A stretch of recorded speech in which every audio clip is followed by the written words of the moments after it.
नमस्कार, Dnyaneshwar Waghmare. Maval news express मध्ये आपले स्वागत आहे. मी आलो आहे आंबे या ठिकाणी. आंबे या ठिकाणी केअरिंग हँड्स ही संस्था 10 वर्ष झाले त्या संस्थेचं काम सुरू आहे. आणि आज त्यांचा वर्धापन दिन आहे आणि वर्धापन दिनानिमित्त त्या संस्थेने म्हणजे ते शाळेने आपल्या तळेगाव नगरीचे नगराध्यक्ष संतोषजी दाभाडे यांना आमंत्रण दिलं आहे. सर तिथे आले आहेत आणि सरांनी पूर्ण कार्यक्रमाची रूपरेषा पाहून सर काय सांगू शकता आज यांचं जे संस्थेने ही संस्था आहे 10 वर्ष झाली काम करते, आज त्यांचा वर्धापन दिन आहे आणि पूर्ण मावळ तालुक्यातील शाळेंना त्यांनी निमंत्रण केलं आणि स्पर्धा ठेवल्या आहे आणि स्पर्धा ठेवून पण त्यांनी 7 तारखेला त्यांना बक्षीस वितरण समारंभ ठेवला आहे. म्हणजे हा 2-3 दिवस हा कार्यक्रम चालणार आहे. सर काय सांगू शकता तुम्ही? आणि तुम्हाला नुकतंच आमंत्रण केले, तुम्ही नुकतंच विराजमान झाले तळेगाव नगरीच्या नगराध्यक्षपदी, काय सांगू शकता साहेब तुम्ही? सर्वप्रथम केअरिंग हँड या संस्थेच्या 10व्या वर्धापन दिनानिमित्त मी तळेगाव दाभाडे नगर परिषदेच्या वतीने तळेगावकर जनतेच्या वतीने या संस्थेला मनापासून हार्दिक शुभेच्छा देतो. आणि ही संस्था जी काम करते, मी मगाशी जवळपास अर्ध्या तासापासून या संस्थेमध्ये आहे आणि अंबादास सर असतील, आमचे मासलेकर सर आहेत, यांच्याबरोबर मी या संस्थेविषयी माहिती घेत असताना या संस्थेचे जे कार्य आहे ते जे आदिवासी लोक असतील ज्यांना शिक्षण हा शब्दच माहीत नाही, अशा विद्यार्थ्यांना घेऊन ते या ठिकाणी संस्थेमध्ये त्या विद्यार्थ्यांना शिक्षण देतात. त्यांच्यावरती संस्कार करून एक चांगली पिढी, चांगला नागरिक घडवण्याचं काम या संस्थेच्या माध्यमातून होतं. तसेच या आपल्या समाजामध्ये ज्या महिलांना स्वीकारलं जात नाही घरामध्ये, अशा महिलांना देखील तिथं स्वीकारून त्यांच्या उदरनिर्वाह करून त्यांना उद्योग देण्याचं काम या संस्थेच्या माध्यमातून चालतं. ही संस्था आज त्यांचा वर्धापन दिन, त्या वर्धापन दिनाच्या निमित्ताने चित्रकला आणि निबंधाच्या स्पर्धा या ठिकाणी ठेवण्यात आलेल्या आहे. विषय देखील अतिशय चांगले निबंध स्पर्धेत दिलेले आहेत की विद्यार्थ्यांमध्ये सामाजिक भान त्या ठिकाणी निर्माण व्हावं, आपलं गाव स्वच्छ गाव आणि कचऱ्यावरती विद्यार्थ्यांनी काय मार्ग काढावा, किंवा अनेक असे विषय त्या ठिकाणी दिलेले आहेत, जेणेकरून विद्यार्थ्यांना देखील सामाजिक असेल, आपल्या देशाविषयी आपल्या गावाविषयी प्रेम निर्माण व्हावं, असे विषय त्या ठिकाणी दिलेले आहेत. ही संस्था अतिशय चांगलं काम करते. त्यामुळं पुढील काळामध्ये या संस्थेला जे काय मदत लागेल ती मी स्वतः या ठिकाणी करण्याचं आश्वासन त्यांना दिलेलं आहे. खरंच भाऊ, म्हणजे संस्था कुठेतरी काम करते आणि ते कानाकोपऱ्यात राहून ते काम करत असतात आणि त्यांचं काम जोमाने चालू असताना आपल्यासारखं एखादं व्यक्तिमत्व त्यांना मिळतं. खरंच म्हणजे एक योगायोगच म्हणावा. हा योगायोग म्हणायला लागेल. मी नगराध्यक्ष झालो 4 दिवसांनी ते माझ्याकडे आले आणि मासलेकर सरांनी मला सांगितले असं आमचा कार्यक्रम आहे, तर तुम्हाला यावं लागेल तिथं. मी म्हणलं समाजामध्ये चांगलं काम करणाऱ्या संस्था ज्या आहेत त्या संस्थेचं मी नक्कीच त्या ठिकाणी 100% तुमच्याकडे येईल. आणि तुमची देखील मला तळेगावसाठी आवश्यकता आहे की तळेगावमध्ये देखील मी माझ्या तळेगावमधल्या ज्या सामाजिक संस्था आहेत त्यांना बरोबर घेऊन तळेगाव शहरामध्ये काम करण्याचा प्रयत्न त्या ठिकाणी करणार आहे. खरंच भाऊने आता विराजमान झाले नगराध्यक्षपदी तळेगावच्या. भाऊंना तुम्ही इन्व्हाइट केलं, काय सांगू शकता म्हणजे तुम्ही या भाऊंबद्दल किंवा तुमच्या संस्थेबद्दल? खरं तर दाभाडे साहेबांच्या बाबत आम्हाला पहिल्यापासूनच माहिती होती आणि त्यांच्याबद्दल एक विशेष आदर आहे. त्यांनी तळेगाव नगर परिषदेचा कार्यभार हाती घेतला. एक तरुण तडफदार व्यक्तिमत्व आता तळेगाव शहराला एक नेतृत्व मिळालेलं आहे. तर आमच्या मनामध्ये त्यांचा एक सत्कार आणि सन्मान करण्याचा विचार होताच, परंतु एक योगायोगानं आमच्या संस्थेचा वर्धापन दिवस सुद्धा आहे. त्यानिमित्तानं मग सरांना आम्ही रिक्वेस्ट केली की तुम्ही या आणि सर्व विद्यार्थ्यांना सुद्धा शुभेच्छा द्या आणि आम्हाला सुद्धा तुमचा एक छोटासा सत्कार इथे आयोजित करायचा आहे. त्यांनी लगेचच आमच्या निमंत्रणाला मान दिला आणि इथपर्यंत ते आले. तुम्ही संस्थेचे संस्थापक पण आहे सर, तुम्हाला ही कल्पना कशी सुचली की संस्था खोलून, म्हणजे तुम्हाला 10 वर्ष झाले तुम्ही काम करता, तुम्हाला कशी संकल्पना सुचली की आपण या म्हणजे आदिवासी भागातील मुलांना किंवा सर्व व्यक्तींना एकदम हे करून कशी सुचली तुम्हाला कल्पना? खरं असे काही प्रसंग आयुष्यात घडतात की जे प्रसंग आपल्याला अशी काही कामं उभी करण्यासाठी प्रेरणा देऊन जातात. अहमदनगर शहरामध्ये काम करत असताना काही पारधी आणि भिल्ल समाजाच्या लोकांच्याकडनं काही गोष्टी, काही घटना अशा घडल्या गेल्या की ज्याच्यामध्ये आमचे काही मित्र आणि काही नातेवाईकांना त्यात भरडले गेले. त्याच्यातून आम्ही ठरवलं की निदान या समाजातल्या मुलांना तरी पोलीस, गुन्हेगारी, कोर्ट यापासून दूर करावं. म्हणून मग आम्ही त्यांच्यासाठी एक संस्कार वर्गाची सुरुवात केली पूर्ण जिल्हाभरामध्ये. आणि हळूहळू त्याच्यातून या मुलांना या परिसरातूनच बाहेर काढलं पाहिजे की जेणेकरून त्यांच्यावर आपल्याला एक वेगळ्या प्रकारचे संस्कार करता येईल. म्हणून आम्ही रिहॅबिलिटेशन सेंटर सुरू केली. त्याच्यात मुलांची संख्या आता वाढत गेली. आज तळेगावमध्ये 105 मुलं मुली आमच्या वसतिगृहामध्ये आता राहतात. त्याच्यामध्ये पारधी आहेत, भिल्ल आहेत, लमाण, डोंबारी, कैकाडी, घिसाडी, वडार, डोम, त्यानंतर कोल्हाटी, वैदू, कातकरी, ठाकर सगळ्या समाजाची मुलं इथे राहतात.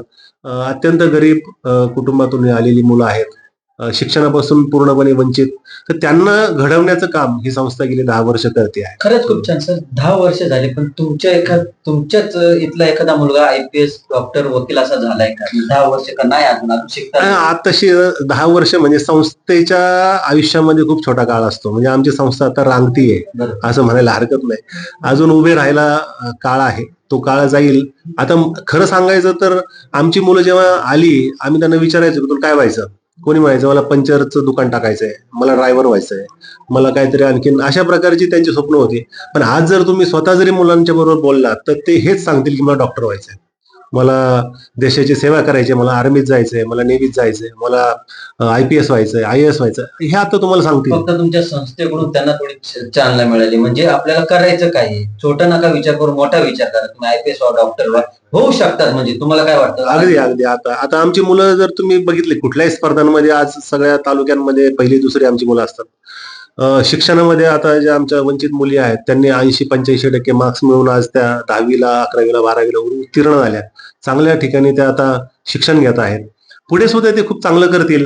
समाजाची मदत आणि समाजाचा सहयोग आणि दाभाडे साहेबांसारख्या व्यक्तिमत्वांचा आधार जर आम्हाला राहिला कायम, तर आम्ही याही पुढे जाऊन खूप मोठी कामं संस्था उभी करेल याची मला खात्री वाटते. खूप छान सर. तुम्ही विश्वस्त आहे सर. शैलेंद्र सर, काय सांगू शकता? तुमचा परिचय द्या पहिला सर. माझं नाव शैलेंद्र मसलेकर आणि संस्थेच्या सुरुवातीच्या काळापासून मी विश्वस्त या नात्याने अंबादास सरांबरोबर जोडला गेलेलो आहे. आणि 2015ला वाटलं म्हणून संस्था सुरू केली असं नाहीये. तर गेली 30 वर्ष मी स्वतः आणि सर सुद्धा गेली 25 वर्ष या क्षेत्रातच काम करत आहेत. त्यामुळे या क्षेत्राचा अनुभव होता. पण नुसता अनुभव जवळ ठेवून चालत नाही, तो अनुभव कुठेतरी समाजासाठी उपयोगात आणावा लागतो. आणि 2015ला जेव्हा केअरिंग हँड्सची स्थापना झाली तेव्हा 2016 पासून मी या संस्थेशी जोडला गेलो. संस्थेचं ध्येय, संस्थेचं कार्य हे पटल्यामुळंच खरं म्हणजे मी जोडला गेलो होतो. आणि आता इतक्या 10 वर्षानंतर संस्थेची जेव्हा 10 वर्ष पूर्ण होत आहेत तेव्हा असं वाटतं की आपण घेतलेला निर्णय चुकीचा नव्हता. आणि संस्थेची वाटचाल समाजातल्या असंख्य देणगीदात्यांच्या माध्यमातून खूप छान पद्धतीने चालू आहे. छान पद्धतीने याच्यासाठी म्हणतो की मुलं खूप छान शिकतायत. तसा संघर्ष अजून संस्थेचा संपलेला नाहीये. कारण कुठल्याही संस्थेची बाजू ही आर्थिक बाजूच महत्वाची असते.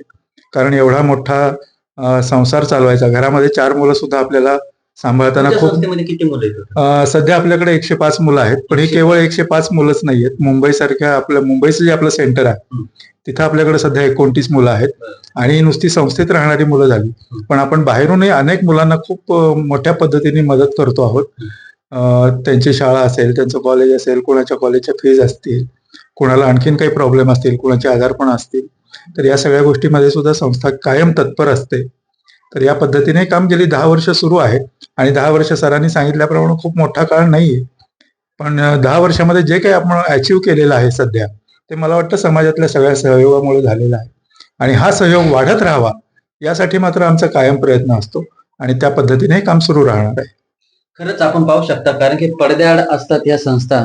कारण की त्या गरीब मुलांना पण ते म्हणजे मदत करतात. फक्त या संस्थाला काय आपण समोर पुढे आणू पुढे येत नाही संस्था, कारण की त्या लांबूनच त्यांचं कार्य करत राहतात. खरंच सर काय सांगू शकता, म्हणजे तुम्ही संस्था असतात तुमच्यासारख्या पण त्या पडद्याआड असतात, ते दिसत नाही जगाला. खरं आहे, म्हणजे दोन प्रकारच्या संस्था असतात. एक संस्था असते की ज्यांना प्रसिद्धी आणि ह्या सगळ्या गोष्टींमध्ये जास्त रस असतो, परंतु आमच्यासारख्या काही संस्था असतात की ज्या प्रसिद्धी परायणमुख राहून कार्य करत राहतात. पण याचा अर्थ असा नाही की समाज आमच्यापर्यंत पोहोचत नाही. समाजाला सुद्धा चांगल्या संस्था, चांगली लोक हवी असतात की जिथे चांगल्या प्रकारची कामं चाललेली असतात, चांगल्या इंटेन्शननी कामं चाललेली असतात. तर हे जे काही तुम्ही पाहताय आज, जे काही तळेगाव शहरात म्हणजे आंबी गावामध्ये जे उभं राहिलंय, हे मागच्या 3-4 वर्षामधला हे सगळा प्रयत्न आहे ज्याच्यातून हे सगळं उभं राहिलंय. भविष्यामध्ये सुद्धा हे खूप वाढत जाणार आहे. आणि सर्वांनी म्हणजे तुमच्यासारख्या सुद्धा लोकांनी, पत्रकारांनी थोडंसं इथे येऊन जाणून घ्यावं, मुलांना भेटावं, त्यांच्याशी गप्पा माराव्यात, आमच्या स्टाफशी बोलावं, आमचे आजी आजोबा इथे राहतात त्यांच्याशी बोलावं आणि एक संस्थेला घराघरात पोहोचवण्याचं कार्य करावं, अशी माझी तुम्हाला सर सूचना आहे. ही संस्था उभी करण्यात मी ऐकलंय की ही जी जागा तुम्हाला ज्यांनी दिली त्यांचं नाव काय, म्हणजे आपल्याला समाजापर्यंत त्यांचं नाव काय? Yes, yes. तर ते आमचे खरे आमचा कणा आहे, आमचा आधारस्तंभ आहे. त्यांचं नाव आहे ऍडव्होकेट सुधीर नाईक. त्यांनी ही जागा संस्थेला देणगी दाखल दिली 2020 मध्ये आणि त्यानंतर मग खऱ्या अर्थानं संस्थेला एक एक एक एक ठिकाण असं मिळालं की जिथं आपण पाय ठेवू आणि हे सगळं विश्व निर्माण करू आणि त्या पद्धतीनं हे पुढे होत खरंच गेलं. जो दान देतो त्याला कमी पडत नाही कोणत्या गोष्टीचे. दान देणाऱ्यांच्या हजार उभे राहावे त्या दान देणाऱ्यांचं, म्हणजे अगदी. खरं त्या ज्यांचं कौतुकच आहे, ज्यांनी ही जागा दिली. भाऊ काय सांगू शकता तुम्ही, हे सर्व आज त्यांनी लेखा मांडलं, काय सांगू शकता तुम्ही? तर संस्था चांगलं काम करते. जरी प्रसिद्धीला नसली तर या संस्थेमध्ये मागाशी सांगितलं सरांनी की राज्याचे माननीय मुख्यमंत्री देवेंद्रजी फडणवीस असतील, राज्याचे माननीय उपमुख्यमंत्री अजितदादा पवार आहेत, आमचे मावळचे आमदार श्रीनाना शेळके असतील, सारिकाताई शेळके असतील, बाळाभाऊ भेगडे असतील, असे अनेक मान्यवर या ठिकाणी, रामदासजी काकडे असतील किंवा या भागातील जे काय कंपन्या असतील, जे काय प्रमुख जे समाजामध्ये काम करणारी मंडळी ती या ठिकाणी येतात आणि आपलं योग्य ते योगदान या ठिकाणी देत असतात. त्यामुळे संस्था अतिशय चांगल्या पद्धतीने चालते. त्यामुळेच खऱ्या अर्थानं जरी प्रसिद्धीला नसली तरी एवढी मोठी संस्था चालते, याचा अर्थ योग्य ठिकाणी योग्य लोक या ठिकाणी त्यांचं दान धर्म करत असतात. खरंच खूप छान भाऊनी सांगितल्याबद्दल धन्यवाद ज्ञानेश्वर वाघमारे.